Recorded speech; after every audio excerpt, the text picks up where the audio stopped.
E aí, galera do Vieira, estamos aqui começando mais um podcast do Vieira. Enfim, vou me apresentar rapidamente. Diego Tavares, do segundo ano, e eu estou aqui com meu amigo que também veio de última hora. Se apresente. Oi, meu nome é Matias Dias, eu sou do terceiro ano, e hoje eu vou estar aqui ocupando o papel de entrevistador. E a gente está com uma filósofa aqui, galera. Vamos ter altos papos. E apresente-se aí, diz aí como é que foi a sua vida aí no Vieira. Filósofa ainda não, quem sabe um dia. Mas, bom, gente, prazer, eu sou a Maria, sou ex-vieirense, eu me formei em 2017 e agora estou para me formar esse ano em filosofia na Faculdade Paulo de Tecnologia e Comunicação. Uma faculdade bem interessante. Uma faculdade realmente para poucos.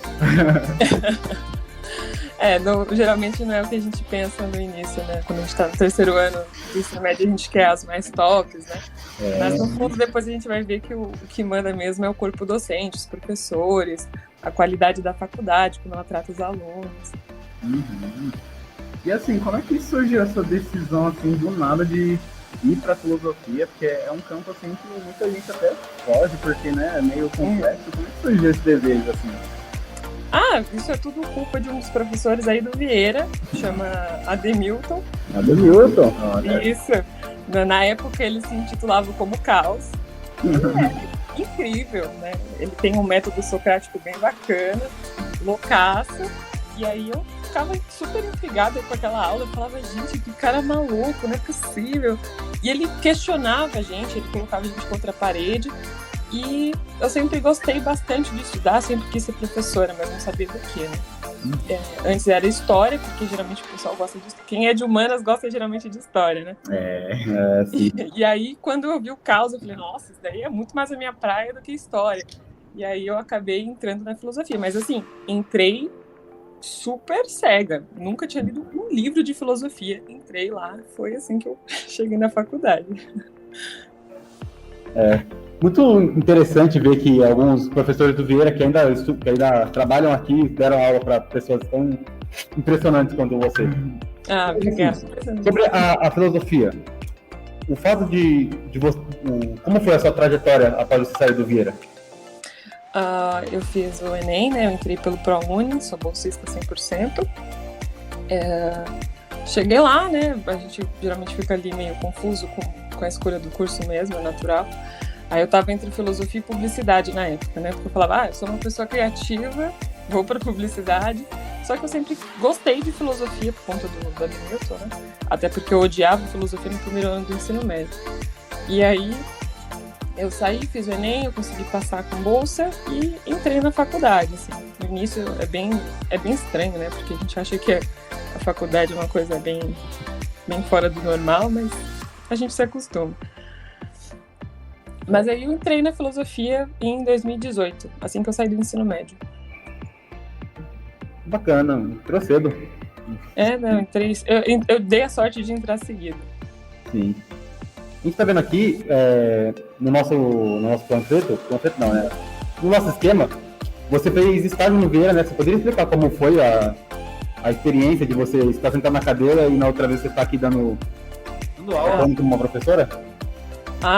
Foi sensacional. Eu fiz estágio aí no Vieira, fiz estágio com o professor Antônio, né, de filosofia, e com o Ademilton. E com o Ademilton ainda não tive tantas chances de ter um estágio longo, né, porque foi bem ali no começo da pandemia, né. Eu peguei ali, eu ia dar aula de novo ali no Vieira, mas acabei não realizando o estágio. Só que foi muito bacana. É muito estranho você estar na posição de professor, porque aí eu saí da sala de aula, fui para a sala dos professores, e aí eu sei o que acontece lá dentro. É bacana também porque eu sempre gostei dessa posição de professora, que você fica ali na frente, você tá conversando, falando sobre alguma coisa, o pessoal fica uau, olhando para você, ou também falando, ai que bosta, professora, fica quieta. Mas é bem interessante mesmo. É uma mudança de papel, o Vieira, eu não sei se vocês têm isso, né? Mas eu acho que o Vieira, ele tá no coração de todos os vieirenses. Você não vai escapar nunca do Vieira. Onde você for, você vai encontrar alguém do Vieira, um professor, enfim. E aí eu acho muito bacana, porque o Vieira também se preocupa bastante com a educação. É uma das escolas que mais se preocupam com a educação aqui na região, que eu tive a possibilidade de fazer estágio. Foi bem bacana. Sim, e a gente, ainda mais por cima, que a gente começou a enfrentar, eu, por exemplo, eu entrei em 2020, né? E a gente teve que enfrentar esse EAD, pandemia, por exemplo, eu mesmo nunca fiz um provão, eu sei que muita gente tem esse medo do provão. Foi um desafio para nós também, mas muito impressionante que você foi uma professora e um dia foi aluna também. Eu, como estudante aqui desde 2019, né? Eu tô aqui antes da pandemia. É muito marcante para mim ver os corredores sempre lotados, os professores sempre trocando de sala, todo mundo conversando um próximo do outro. A gente sempre brincava, estava sempre cheio, estava sempre lotado. Mas quando a gente voltou agora em 2021 com o grupo A e o grupo B, foi muito marcante ver aqueles corredores vazios e quase ninguém andando. Eu imagino que deve ter sido difícil para vocês, porque, querendo ou não, a escola é um lugar, assim, por mais que a gente fale, a escola é chata às vezes, ou, né, não gosta muito de ir, mas é onde você tem contato com seus amigos, você tem contato com os professores, com alguma coisa que você começa a gostar ali na escola. É uma forma de você entrar em contato com o que você gosta de verdade, o que você quer fazer pro resto da vida. Não necessariamente só uma coisa que você vai fazer pro resto da vida, né? A gente coloca muita pressão sobre nós, sobre achar um propósito, né? Mas com o tempo a gente acha. Mas é bacana isso de vocês falarem sobre a pandemia, porque o Vieira era temido pelo provão, né? Aí vocês não fizeram o provão nessa pandemia? Não.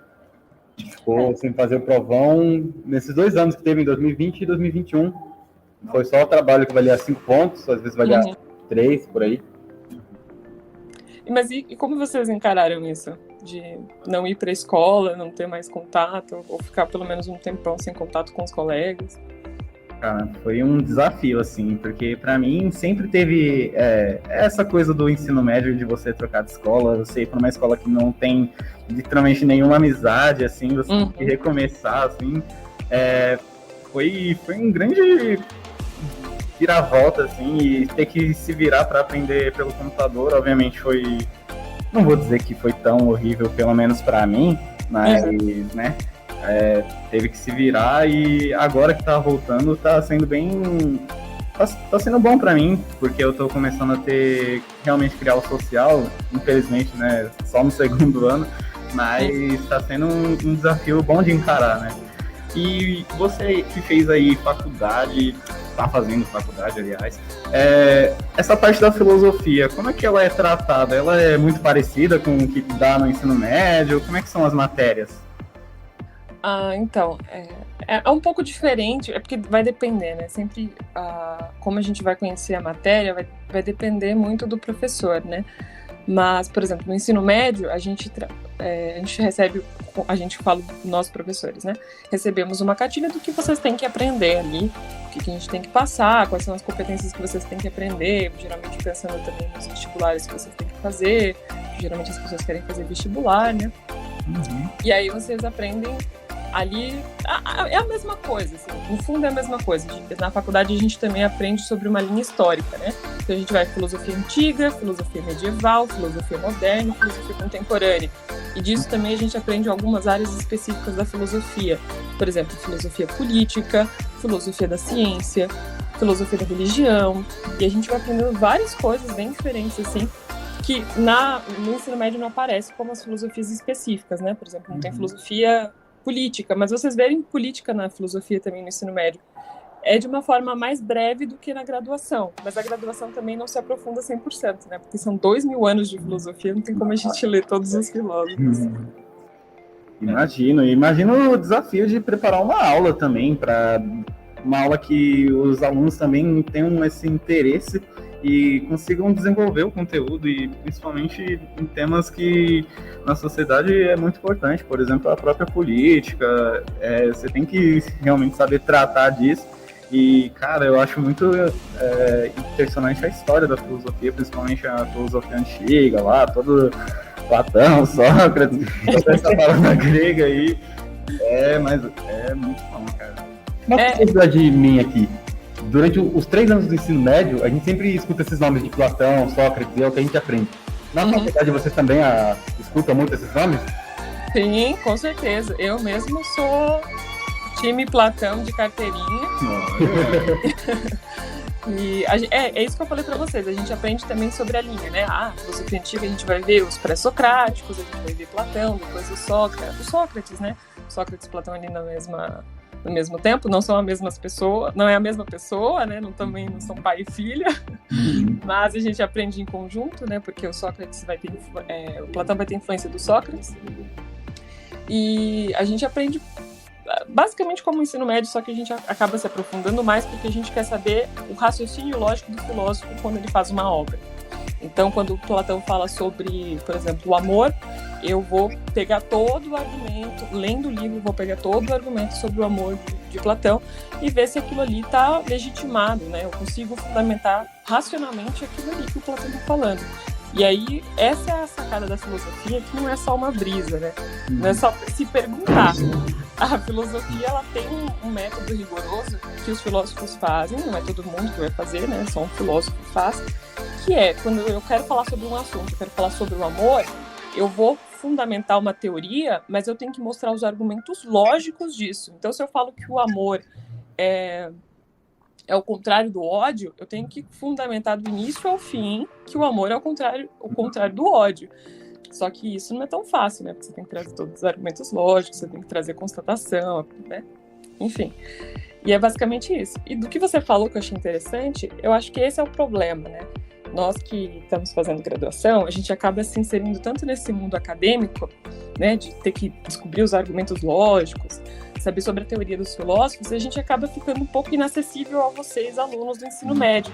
Porque a gente está com tanta coisa na cabeça, a gente gosta tanto, tão empolgado, que a gente acaba falando um monte. Por exemplo, agora mesmo estou falando um monte, né? Falando um monte, e aí vocês ficam, calma, professor, e a gente, perdendo a linha. Mas eu acho que é uma coisa com o tempo que a gente vai aprendendo como dar uma aula, como fazer um plano de aula que fique interessante para vocês. Eu acho também bacana o professor nunca subestimar a inteligência do aluno do ensino médio, porque vocês são capazes de tudo.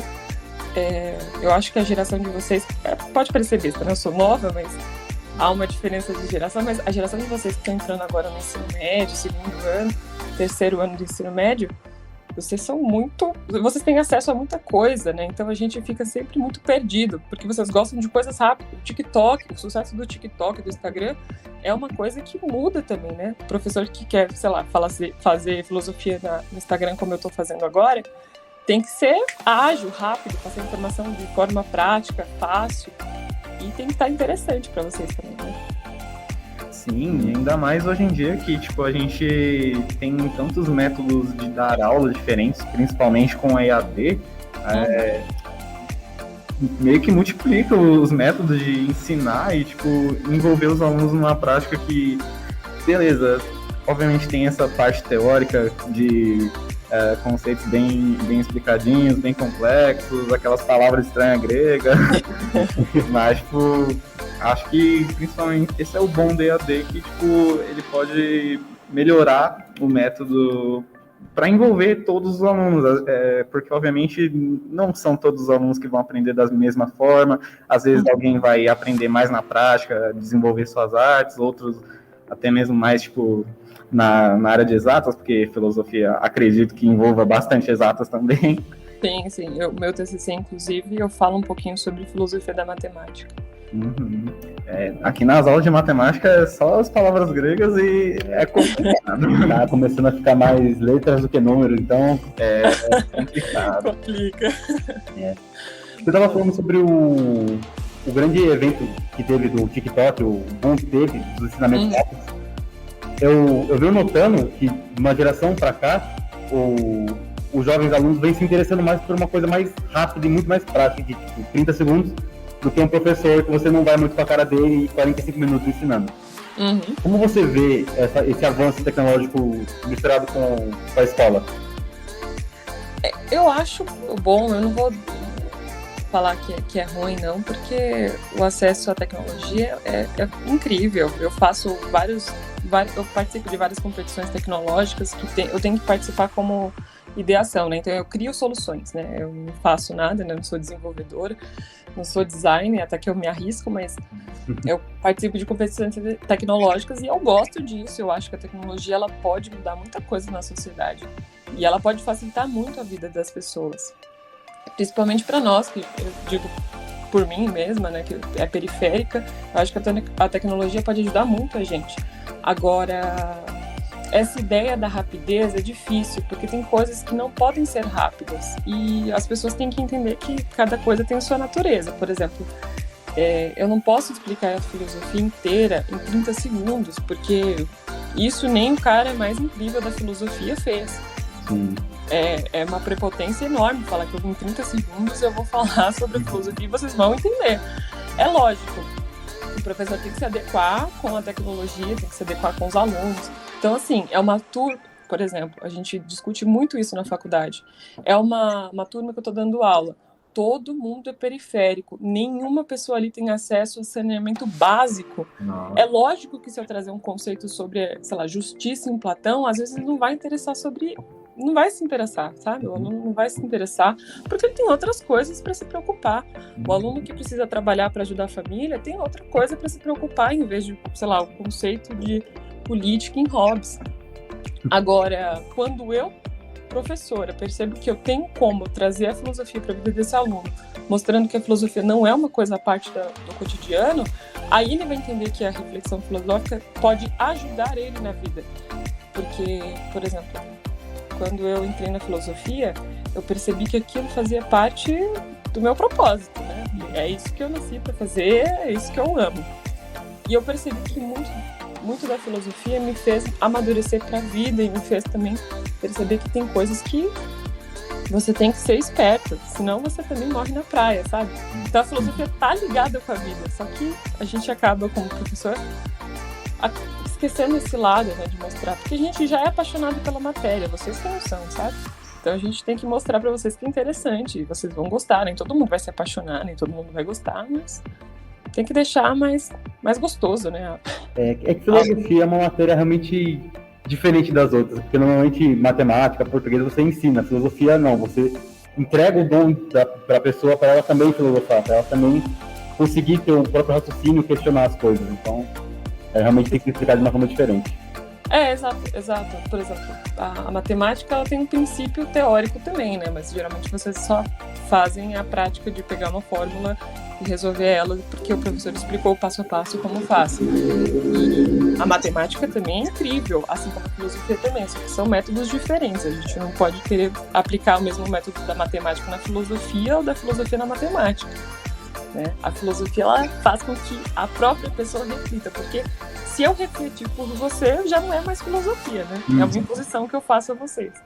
Sim.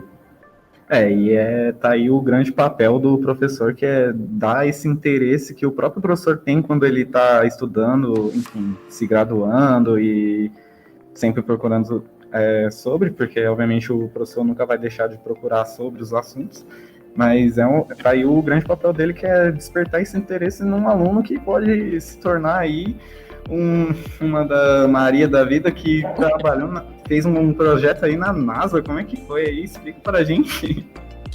Sim, esse é o meu projeto mais recente. Então, já falei, né, que eu participo de competições tecnológicas, participo criando ideias, né? Geralmente essas competições se chamam hackathons e eles oferecem um problema, geralmente de uma empresa, de uma instituição. A empresa tal está com um problema para vendas. Faça uma ideia aí, uma solução, que a venda vai ser mais interativa, vai ser mais tecnológica, e a gente cria ideia. Eu entrei nesse hackathon da NASA, que pedia para a gente resolver um problema chamado de ontologia e visualização de rede. Basicamente é o quê? A NASA tem um site que os pesquisadores utilizam para pesquisar dados. Eu quero saber o dado sobre o relevo do Amazonas. Eu pesquiso ali. E aí, esse site era muito confuso de se mexer. E aí, o papel da solução era tentar resolver, esquematizar e categorizar de uma forma fácil e que fique legal para mexer nesse site de pesquisa para os pesquisadores, para ficar fácil acesso, para você mostrar as relações dos dados com outros. Por exemplo, mostrar qual é a relação do dado do Sol com o dado do relevo, ou coisas parecidas. E aí digo, eu e minha equipe, né, porque eu participei com mais 3 pessoas, a gente criou uma ideia e a gente ganhou em primeiro lugar aqui no NASA Space Apps, que é o nome do desafio. que é uma competição da NASA. A gente agora ganhou o primeiro lugar em São Paulo e estamos concorrendo mundialmente agora. Vai sair, eu acho que em janeiro, o resultado. Boa sorte aí. Obrigada. Realmente um feito. Projeto aí. Projeto, saber que na ex-Vierense agora trabalha na NASA, fez um projeto na NASA, dá até uma inspiração para os alunos que vão sair assim, né, sabe? Trabalhar não, né? Ainda não cheguei nesse nível ainda não, mas o Vieira tá com várias ligações da NASA, né? Tem a Laura também, que eu fiquei sabendo, que ela é incrível também, fez uma coisa bem interessante, mas é isso, eu acho que os vieirenses tem muita gente bacana, e não necessariamente só porque foi reconhecido pela NASA, foi reconhecido por tal coisa.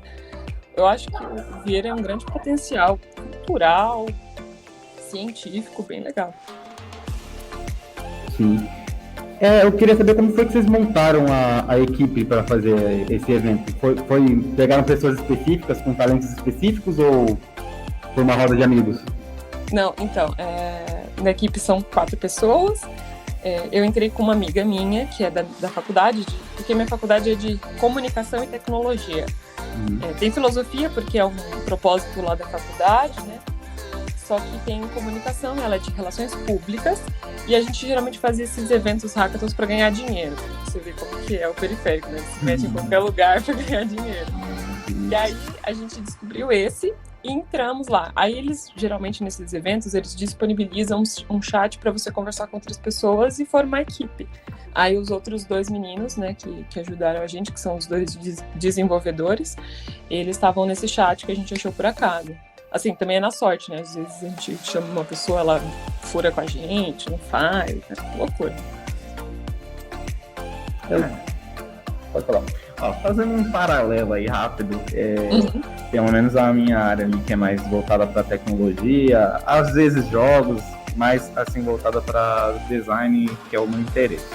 Né? Existem vários projetos que é basicamente isso, principalmente para pessoas que querem desenvolver seus conhecimentos, para quem quer dinheiro, obviamente, porque é uma área que todo mundo precisa de dinheiro, mas existem as famosas Game Jams, que geralmente são curtos períodos de tempo, sei lá, 2, 3 semanas, 1 mês, para desenvolver jogos, sites, e geralmente isso desenvolve vínculos. Então, por exemplo, obviamente você entrou com sua amiga, mas, por exemplo, vocês já fizeram amizade com esses 2 desenvolvedores, conseguiram, provavelmente podem ter contatos para futuros projetos.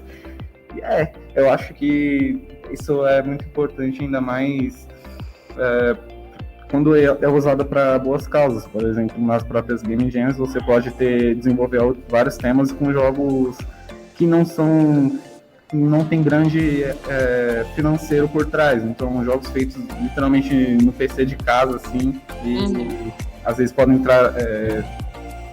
trazer temas sociais, enfim. Nossa, que bacana, não sabia dessa possibilidade de games. Interessante pra caramba. Não, mas é isso que você falou. Esses hackathons, essas competições tecnológicas, elas servem sobretudo para fazer contato, né? Como o pessoal diz em palavras americanas, né? O tempo todo, networking. Então, assim, você conhece várias pessoas ali dentro. É bem bacana. Esses 2 meninos, por exemplo, já estão fechados com a gente. Qualquer desafio que a gente topar, eles vão estar dentro. Porque isso faz parte mesmo. Se tem uma coisa que eu posso deixar aqui como conselho gente, o importante nessa vida é QI, e não é QI de inteligência, geralmente, é QI de quem indica. Porque o mundo funciona sobre relações. Se você não tem uma relação com outra pessoa, geralmente você não consegue, vaga de emprego geralmente é assim. Então, assim, por isso que eu falo tem o meu irmão, também tá no 3º ano do ensino médio, falo pra ele, se você não consegue uma oportunidade, não se desespera. Geralmente também quem conseguiu tem um QI grandão, tem um QI indica bem grande por detrás. Então, é isso, é criar relação e fazer as coisas, né? O pessoal não pode se acomodar, você tem que ir fazendo. Eu tava vendo aqui, esse evento, ele tinha um prazo máximo de 48 horas para ser resolvido num fim de semana. Como é que vocês organizaram esse tempo para vocês conseguirem realizar isso?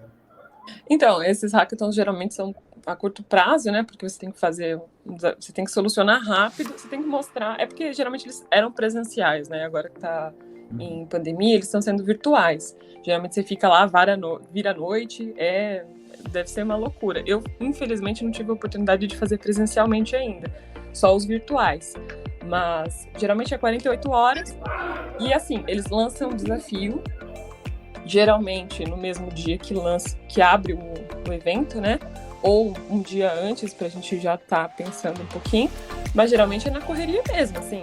É você saber que você vai voltar 48 horas da sua vida para aquele desafio. Então você pega ali o desafio, entra em call, a gente ficava, nossa, teve calls que a gente durou 48 horas literalmente, assim, a gente virava na call, dormia um pouquinho, dormia 2 horas, voltava de novo, e é isso. Aproveitamos 100% do trabalho, né? Oi? 100%. É uma loucura mesmo. Assim, é gratificante você ver a sua ideia indo para uma coisa prática, é bem bacana. Não necessariamente todas as nossas soluções vão para uma prática da empresa, sei lá. Eu posso ter ganhado, assim como eu ganhei, por exemplo, um desafio do Ministério da Tecnologia, Ciência e Inovação, que foi para solucionar o problema de equidade de gênero no mercado de tecnologia. Ou seja, eu tive que criar uma solução para que encaixasse mais mulheres no mercado de tecnologia. Foi em 48 horas e a gente fez lá uma ideia, a gente ganhou em primeiro lugar, eu e minha equipe, e é assim, o Ministério ele não colocou essa ideia em prática, mas a gente ganhou. Então, não necessariamente vai na prática final, mas você coloca ali no papel, você tem que criar um vídeo, você tem que vender a sua ideia, é bem bacana. Mas vocês tinham, tipo, uma noção de como ia ser resolvido o problema antes de começar, ou vocês pensaram tudo em cima da hora? Em cima da hora. Como a gente descobre na hora mesmo a gente descobre da ideia. Olha, não fiz um trabalho assim, um evento organizado pela NASA, mas como eu fazia curso de tecnologia, a gente também fez um trabalho de 24 horas. A gente tinha que desenvolver um site. E foi realmente uma correria, porque a gente não tinha ideia de como a gente ia fazer, não estava nada organizado. Eu praticamente fiquei quase as 24 horas acordado, dormi só 1 hora, foi das 6 às 7.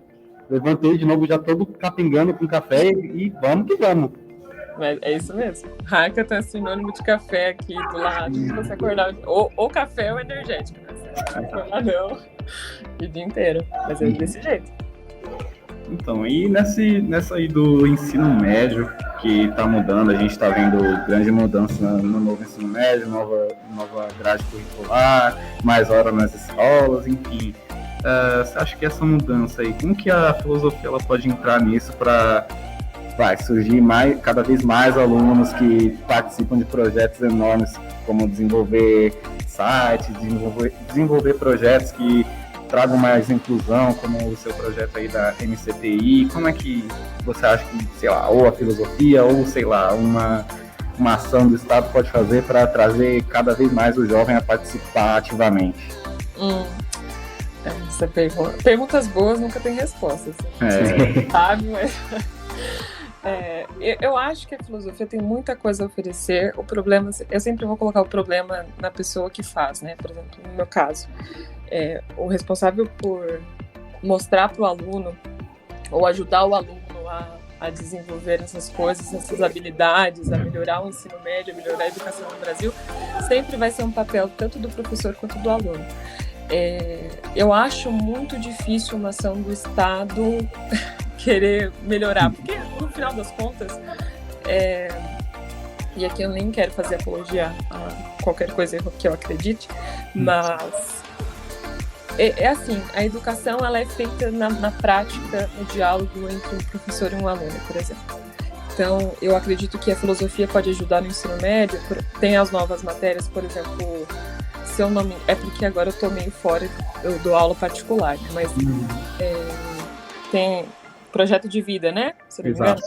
Isso, projeto de vida. Projeto de vida é uma matéria que eu, parando para pensar, é uma matéria que eu posso trazer filosofia 100% do início ao fim, mostrando para vocês como que vocês podem fazer um projeto de vida. Eu acho que essa matéria é incrível pelo projeto, né, no papel, não sei como que é a prática, depois vocês me falam aí, mas ela é um ponto específico para vocês trabalharem sobre essas questões que os filósofos se questionam, sobre qualquer um se questiona, né? Sobre, o que eu vou fazer, qual é, de fato, o meu projeto de vida, e possibilidades de eu mudar a minha própria vida, a minha condição na sociedade. Eu acho bem bacana esse... Assim, não acho bacana, de forma geral, a reforma, mas acho que é uma boa possibilidade de trazer, porque, na verdade, tudo é uma questão de perspectiva de como você vai agir sobre a situação, né? Você tem a faca e o pão, você escolhe o que você faz com a faca e o pão, né? Você pode cortar o pão, você pode cortar a sua mão, pode fazer várias coisas, mas você pode tentar cortar a faca com o pão e não dá certo. Então, eu acho que é uma questão de como você vai lidar com a situação. E aí vai depender muito do professor, do professor, do aluno, das condições, do contexto. Na minha antiga escola, ela meio que foi uma cobaia aí dessa matéria do projeto de vida, e eu lembro que era ali 9º, 8º ano, eu lembro que eu tava, não tava gostando dessa matéria, até porque, até mesmo hoje em dia, chega na matéria de projeto de vida, a pergunta mais difícil pra mim é literalmente dizer qual que é o meu projeto de vida, o que eu quero, qual que é a minha área. Mas hoje em dia eu já vejo com outros olhos, porque antes eu bati essa tecla de como que vai funcionar uma avaliação, assim, porque cada um vê o seu projeto de vida, os seus objetivos de uma forma diferente. E acho que essa matéria, ela veio positivamente para os alunos, mas ainda acho que pode ser aprimorado, porque cada um vai desenvolver de uma forma diferente, então... Ainda mais tratar de áreas muito específicas, e porque, obviamente, se o problema for só dinheiro, todo mundo vai pegar aquela área que vai pagar mais e vai ser aquela rotina. Então, acho que quando o aluno ele é instigado a, desde sempre, ele ter um projeto, desenvolver os passos para alcançar isso, ele pode ter uma vida melhorzinha, e ele pode aprender também que, sei lá, aos 30 anos ele pode decidir, sair de humanas e começar uma área totalmente nova, enfim, é ótimo. Não, mas é isso que você falou, é uma coisa interessante, é porque, assim, eu entendo que quem está no sistema educacional, a gente fica 13, 11 anos, e depois a gente vai para a faculdade, a gente depois vai para mestrado, doutorado, pós, e assim vai, a gente acaba se prendendo nessas questões de avaliação. Isso é realmente muito... Isso pega para muita gente, né? Eu acho que o início já era, de princípio, falar, olha, não é uma questão de avaliação. Se a sua nota, se você tira 10 no projeto de vida, isso não quer dizer nada que você vai ter um projeto de vida literalmente bem estruturado, que você vai conseguir colocar isso em prática, né? Eu acho que esse é o ponto dessa matéria. Por se tratar do nome projeto de vida, não é de fato que você vai fazer um projeto de vida, até porque a vida não acontece assim, você não escreve o roteiro da sua vida e acontece. Sim. Se fosse assim, ia ser fácil. Eu acho que é isso, o professor ele tem que instigar no aluno a prática mesmo. Você quer fazer filosofia? Então vamos lá. Você gosta de escrever? Vamos praticar formas de leitura, métodos de leitura, escrita. A gente escreve muito, a gente lê muito na filosofia. A gente também pode criar muitas coisas, como oficinas. Eu quero ser desenvolvedor, professor. Então vamos lá, vamos sentar, vamos fazer um site, vamos desenvolver alguma outra coisa. E assim em diante, sabe? Eu acho que o projeto de vida ele tem que ser mais um laboratório do que de fato uma aula teórica, porque vocês nunca vão conseguir projetar nada desse jeito, sobre a perspectiva da vida, sabe? Porque projeto de vida é uma coisa meio instável, que você não consegue... o que você pensa que vai fazer um roteiro da sua vida todo preparado até os 30 anos. A primeira coisa que acontece é seu projeto vai por água abaixo, não tem mais nada. Na hora que você está escrevendo já foi por água abaixo, já, porque a vida não é assim fácil. Já mudou uma vírgula e já era. Não, e outra. A questão também que você mencionou, né, sobre retorno financeiro. Eu sei que isso está na mente de todo mundo. Todo mundo pensa em fazer um curso, eu vou fazer uma faculdade, fazer um curso que me dá um retorno financeiro. Mas aí, na prática, você percebe que nem todo mundo que faz o próprio curso, faz a graduação, vai atuar na graduação que fez, na área que fez. Então, assim, você fez engenharia, pensando em retorno financeiro, fez medicina, às vezes você não vai trabalhar na área, às vezes você não aguenta trabalhar na área, você vai ficar um mês, 2 meses, não vai conseguir. Então, assim, retorno financeiro é importante? Evidente, né? Eu mais do que qualquer um sei que é preciso, é necessário, a gente precisa comer, a gente não vive de brisa e filosofia. Então, é importante, mas eu acho que não pode ser um requisito inicial para você fazer uma escolha de um curso. Eu acho que o professor tem que deixar claro quais são as dificuldades de cada curso, sei lá. Eu vou falar, sempre que o aluno me perguntar se vale a pena a filosofia, eu vou falar a real, mas eu nunca vou falar para ele olhar pelo retorno financeiro, porque isso é uma ilusão. Na minha escola antiga, eu tinha um professor de geografia, eu gostava muito dele, porque ele era realmente muito pessimista em relação de algumas profissões, assim. Mas era justamente para testar o aluno, para ver se era aquilo que ele queria. Então você falava, eu quero ser um arquiteto. Mas tem que saber muito de matemática, então você vai ter que fazer isso. Aí às vezes era aquele aluno que não gostava de matemática, ele pulava fora. Então eu sempre gostei muito dele, porque ele foi sempre direcionando os alunos para o lugar certo, assim, que eles realmente queriam. Então, tem que ser sincero com o aluno, porque assim, o professor ele não tem o papel de decidir pelo aluno. Eu acho que a gente, no máximo, pode clarificar para vocês algumas coisas e vocês vão refletir e vão pensar se vale a pena. Vale a pena fazer, sei lá, geografia, vale a pena fazer filosofia, vale a pena fazer matemática, vale a pena fazer medicina. Aí o professor fala, olha, é assim que funciona, geralmente na graduação é assim que funciona. Às vezes, até o questionamento de vale a pena fazer uma graduação também é super válido. Sim. Às vezes, para um curso ou para a área que você quer seguir, vale mais um técnico. E faz parte da vida. Não tem e uma coisa não exclui a outra, né? É porque na escola a gente geralmente tem essa visão de matéria, né? Isso é engraçado. Tem até uma base teórica sobre isso, mas assim, a vida não é separada por matéria. A filosofia não é separada da matemática, assim como não é separada do português, assim como não é separada das artes, enfim. É uma separação que a escola faz, o sistema educacional faz, para ficar mais fácil para vocês aprenderem alguma coisa, sabe? Mas da vida real não existe essa separação. Uma dúvida, qual que era a sua matéria assim que você menos gostava? Vai, no Vieira, qual que você, aquele professor ali que você não gostava, aquela matéria que você não queria estar no intervalo, qual que é? Olha, eu sinceramente, eu nunca fui muito boa de inglês. Então, era uma matéria que eu falava, meu Deus, que horror. Preferia um italiano, um francês, mas eu adorava a professora, que inclusive vem aqui deixar minha homenagem, que era a professora Maria, que infelizmente nos deixou. Nossa, eu amava ela era incrível, ela sempre foi uma professora muito atenciosa. Não gostava muito de inglês, né? Ela até inclusive puxava minha orelha. Também não gostava de... Não é que hoje em dia eu percebo de uma outra forma, né? Mas não era muito afim de química. Também. Mas, vou fazer o quê? Matemática eu comecei a gostar também quando eu tive uma aula com a Ruth, não sei se vocês têm aula com a Ruth ainda, gostava bastante. E é isso. Acho que inglês e química, pra mim, era...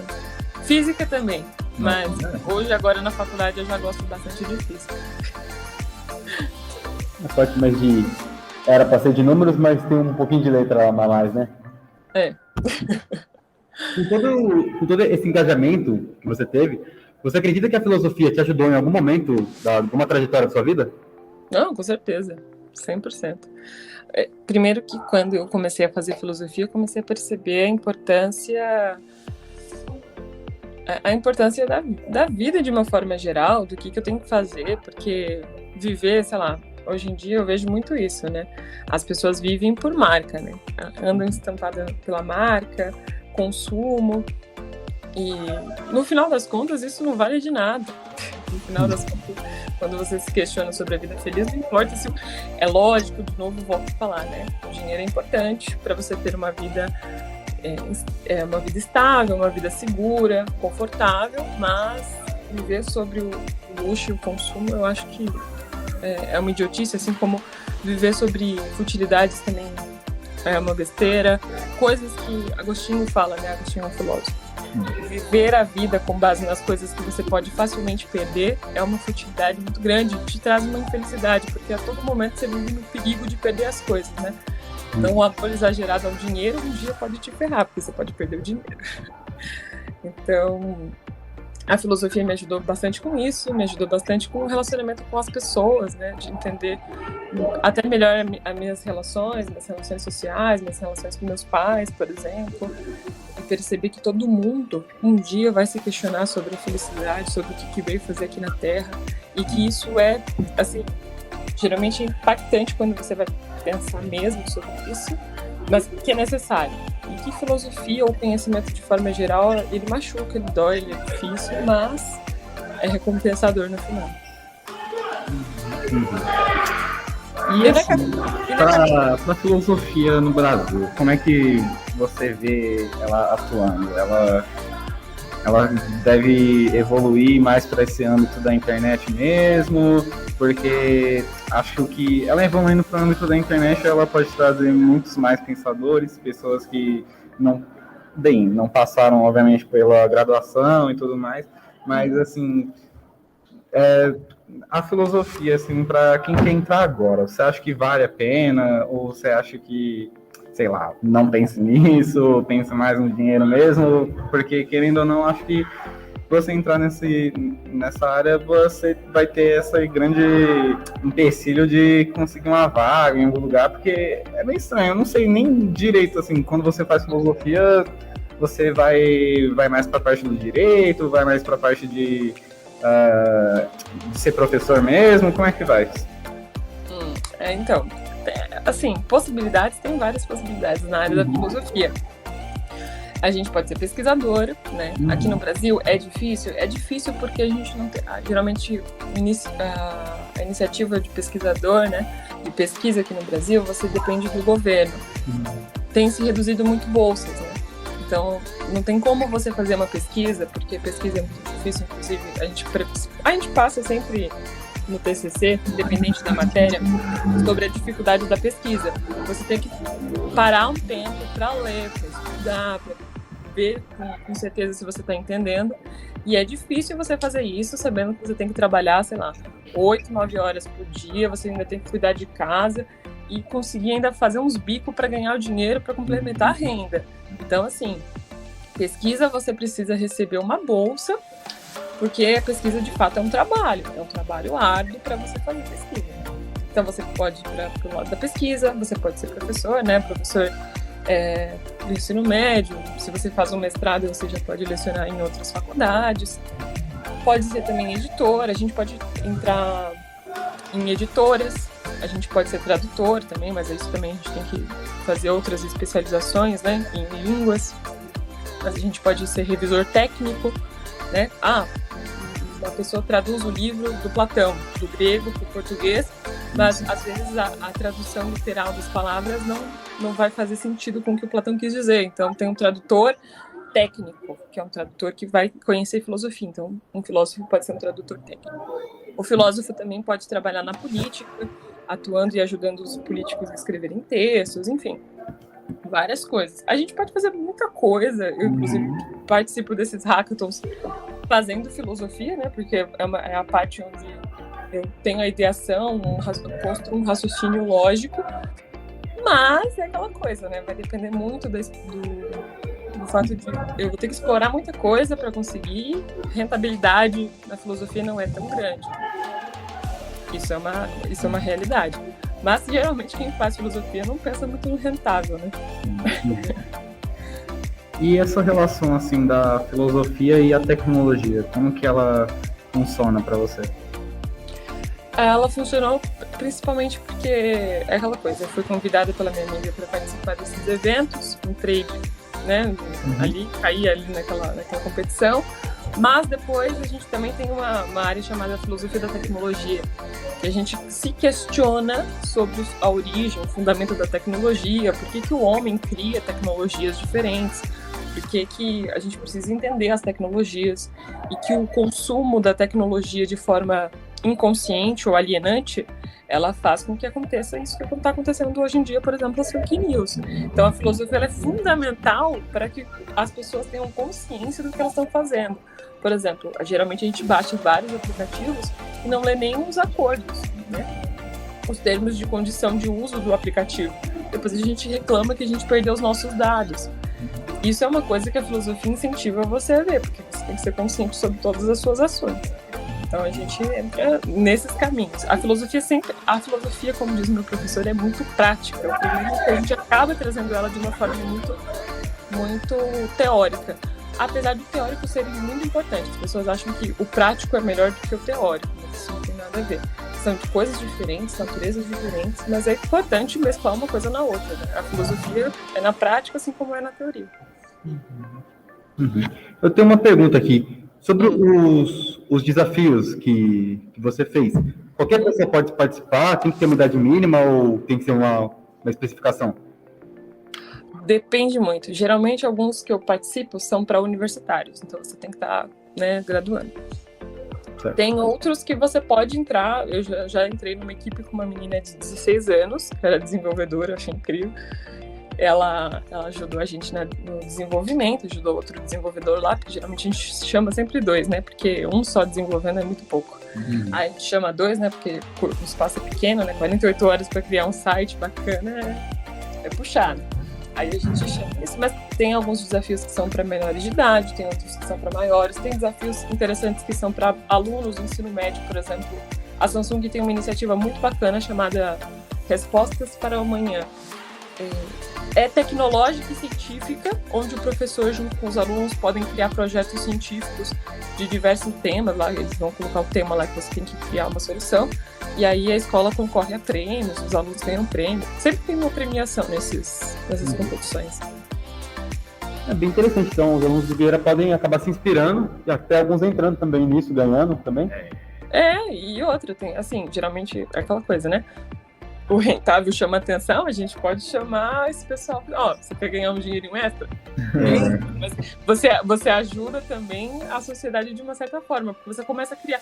Quando você vai entrando nessas competições, você vai começando a pensar, poxa, a sociedade tem tantos problemas, o que eu posso resolver?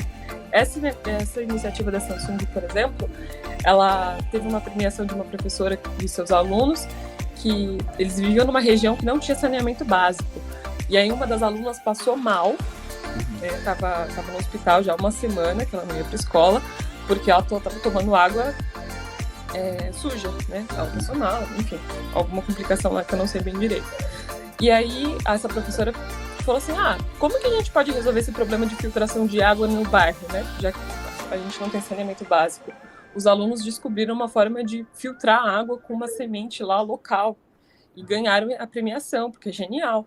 E aí, sei lá, se você pensa nisso, você começa a divulgar que, para todos os moradores, que se você usar essa semente, você pode filtrar água de uma forma barata, né? E com elementos da própria natureza. Isso foi sensacional, a escola foi premiada, a professora foi premiada, os alunos também. E Vieira pode se inspirar aí, porque aqui no o que não falta é problema no bairro. Na região. Então, assim, problema de segurança, problema de tecnologia, problema educacional, cultural, artístico, várias coisas para resolver. É muito interessante ver alunos mesmo assim conseguindo arrumar soluções tão criativas e eu acho muito interessante esse fato deles fazerem esses eventos assim para poder chamar mais a atenção das pessoas, porque é assim que a gente consegue ver o quão evoluído a gente está como pessoa, assim, sabe? Acho soluções tão... Não tenho palavras para descrever quão incrível é a solução. Não, é muito incrível essa solução. Eu achei sensacional. Toda vez eu dou como exemplo para alguém que questiona, sei lá, problemas de tecnologia. Eu falo assim, a tecnologia ela pode ajudar bastante. O problema social também ele pode ser uma alavanca para começar a resolver um problema. Iniciativas na periferia também pode ser incrível. Tem a Gerando Falcões, não sei se você conhece. É uma iniciativa fantástica periférica que está assim, ganhando uma proporção mundial, que é um cara chamado Edu Lira, que é o idealizador desse projeto, que ele está trazendo educação para a periferia, está trazendo alimentação. A gente está enfrentando grandes problemas sobre a fome no Brasil, de novo, né? Então a gente tem... por exemplo, um dos problemas que a gente pode solucionar é como a gente resolve esse problema da fome no Brasil. Será que tem como a tecnologia ajudar isso? Não sei. Aí basta você tentar pensar e criar, sabe? É bem interessante. É difícil? É difícil. Dá para fazer bastante coisa. Tiveram alguns projetos aqui, por exemplo, de um professor de filosofia mesmo, que ele passou até um projeto para mim também, que era basicamente disso, a gente ter que fazer uma ação social, e a tecnologia está aí para isso. Ele deu alguns exemplos de alunos que vieram ali na passarela, no Rio Bonito, e começaram a adotar os animais abandonados que estavam ali, dando água, dando comida, criaram até, grupos em Facebook, sites para adoção desses animais. Então, acho que o próprio aluno mesmo, ele olhando assim a área que ele vive, ele vai encontrar enormes problemas, porque problema tem todo mundo. E com certeza, em grupo, enfim, até mesmo individualmente, ele consegue usar a criatividade dele para mudar, fazer ações sociais e realmente modificar a realidade daquilo e trazer bem-estar para as pessoas. Sim, com certeza. E tem que fazer isso. Eu acho que é aquilo que eu falei no início. Se depender do governo, geralmente a gente vai morrer na praia. Então, assim, é uma questão de você tentar resolver o problema emergencial ali da sua região e tentar fazer. É lógico que se o governo fizesse o papel dele, a gente teria outras preocupações. Preocupações até um pouco mais adiantadas para desenvolver a sociedade de uma forma mais tecnológica. Mas assim, se a gente não tem nem saneamento básico para todo mundo, a gente tem que resolver esse problema primeiro, antes da tecnologia. Mas é lógico que às vezes a tecnologia, ela permite isso, sabe? Então, a gente tem que utilizar de todos os recursos possíveis. Às vezes também só uma ação que você cria de uma ligação entre a comunidade e a escola. Isso eu acho que o Vieira está tentando mudar, mas eu não via muita comunidade do Vieira, os pais participando de muitas coisas dentro do Vieira, né? Assim como de outras escolas. Isso é normal, até porque... Mas isso é uma forma de você mudar. Poxa, o que a escola pode fazer? Porque a escola é uma instituição social do bairro. O que a escola pode fazer? Será que a escola pode ter um espaço para fazer uma horta social para as pessoas que precisam de comida, e aí elas pegarem dali? Não sei. E assim vai criando ideia, sabe? Acho que a gente tem que pensar bastante sobre isso. Agora aí, estamos indo para a reta final. Eu queria que você desse aí as suas considerações finais, aquela última mensagem para aquele aluno que ele está interessado na área da filosofia, ou então aquele aluno aí, dá aquela motivação para aquele aluno que está no busão lotado escutando esse podcast aí. Dá aí as suas considerações finais. Não quero tomar muito do seu tempo, mas muito obrigado por participar. Eu imagino, eu que agradeço por vocês cederem esse espaço.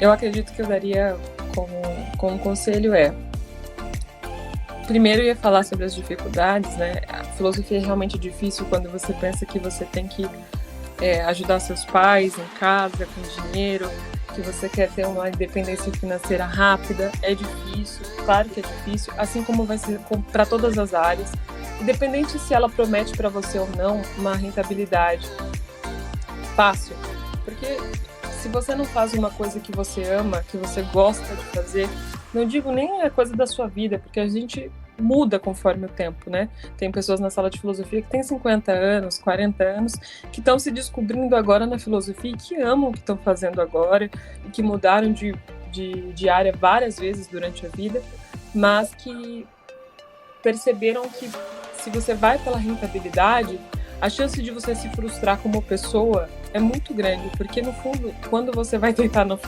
sua cama, você vai se questionar se o que você está fazendo você gosta mesmo, e se você é feliz naquilo, ou se você é feliz na sua vida, ou se você simplesmente vive para trabalhar, chegar em casa, assistir a novela das 9 e dormir de novo, porque amanhã é um outro dia de trabalho.